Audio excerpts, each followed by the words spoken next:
satu lagi terkait kasus Wan Prestasi yang kemarin sudah dilakukan sidang perdana Nikita ke Reza Gladys. Nah, ternyata kan ditunda nih Bang sidangnya. Mungkin Abang memandang kasus ini tuh seperti apa sih? Kalau dari pihak lawyer Reza Gladys, ini adalah kasus yang komedi, bisa dikatakan gitu kan, karena tidak ada unsur hukumnya, karena yang dilakukan Wan Prestasi itu adalah kan perjanjian, ya kan, tapi ini meminta duit kembali ya dari pihak Nikitanya. Ini mungkin Abang memandangnya sebagai praktisi hukum. Saya lihat agak lucu ya, baru pertama kali terjadi di Indonesia seperti ini ya, bahwa tidak ada perjanjian di antara kedua pihak, tetapi malah orang digugat di pengadilan. Ini aneh bin ajaib bagi saya. Jadi ada dalam istilah hukum itu fakta sun persandap, perjanjian dibuat untuk ditaati. Nah, ini perjanjian apa yang dibuat? Nggak ada perjanjian dibuat, apa yang mau ditaati sehingga mau digugat?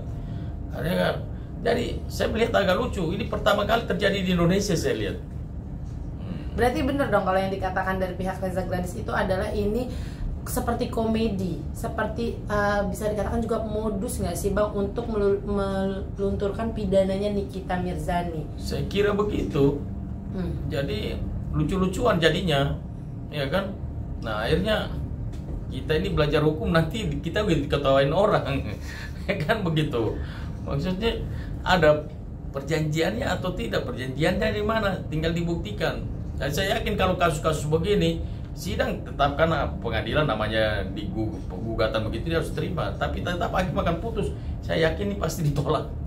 Udah ditolak pasti gugatannya. Ditolak. Iya. Bang, dikatakan ini kan ada termasuk kepolisian dan kejaksaan agung yang dituntut, ya kan, oleh pihak Niki, ya, dan Reza Gladys.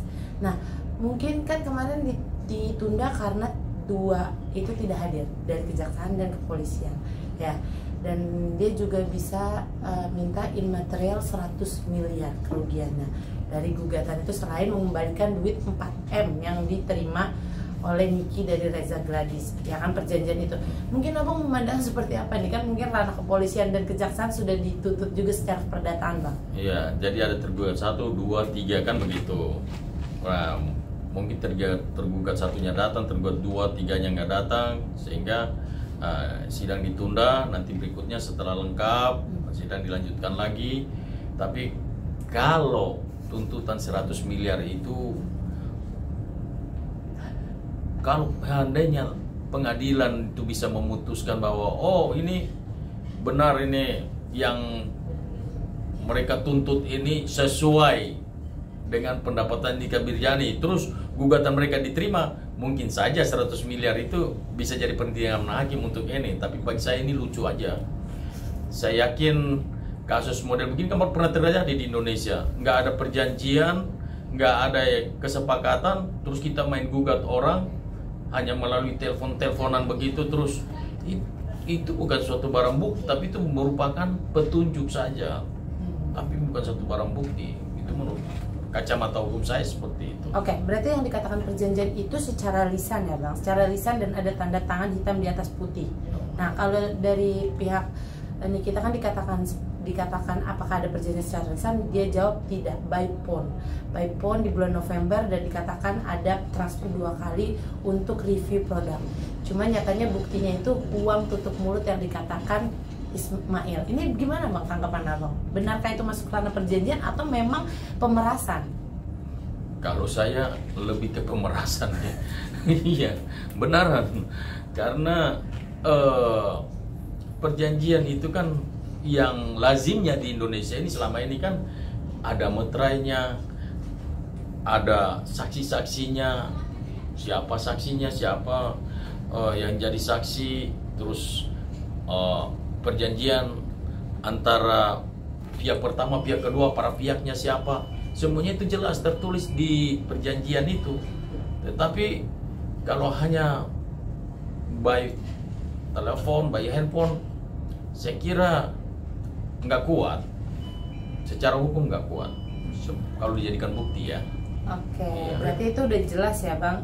Itu adalah bukti untuk pemerasan yang masuk kategori 2 barang bukti yang dilaporkan dari pihak RG yang menetapkan Nikita jadi tersangka.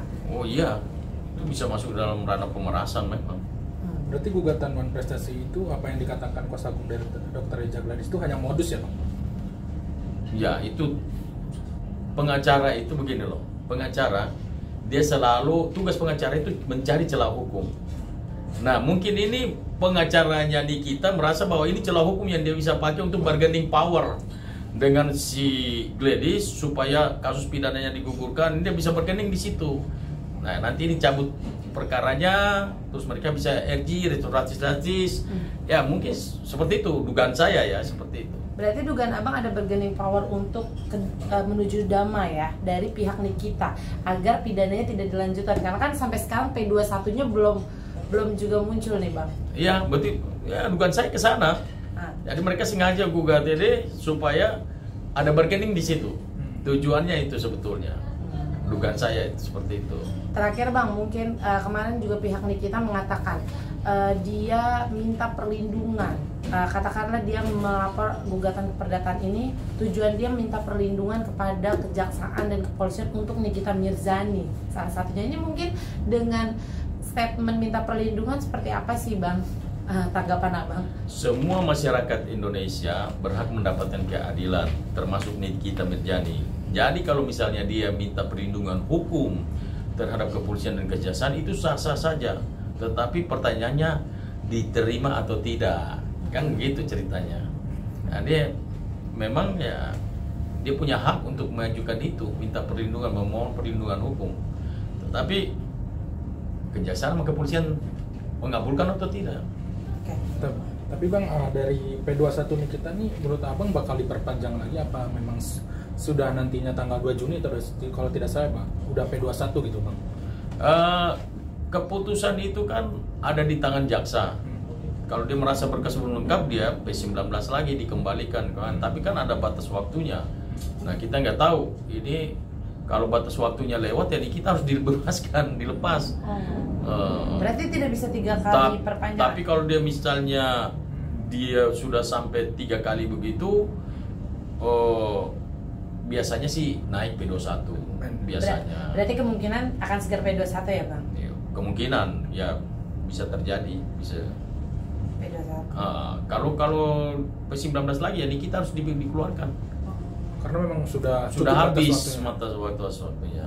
Oke Bang, terakhir mungkin Bang dari kacamata Bang dari segi kasus Nikita ini yang sudah berjalan hampir 3 bulan dia ditahan, ya kan? Abang memandangnya seperti apa kan? Cukup berat nggak sih untuk Nikita lepas dari hukum? Karena kan ada dugaan TPPU sendiri, gitu kan? Sampai pihak Niki juga sekarang bergening buat membebaskan Niki. Seperti apa nih mungkin? Ya, itu saya lihat pasal berlapis itu dilarikan ke TPPU juga kan, jadi ancamannya kan berat itu, 20 tahunan itu. Jadi memang pengacaranya melihat di sini bahwa udah gimana caranya, setiap pengacara kan dia mau kliennya bebas. Ya udah satu-satunya cara dugaan saya dia melalui gugatan perdata. Nah, di situ kan apabila dikabulkan oleh hakim, wah itu berarti lumayan juga itu. Selain Nikita juga bisa bebas, ya dapat duit juga, ya kan? Betul. Oke, udah? Oke, makasih Bang.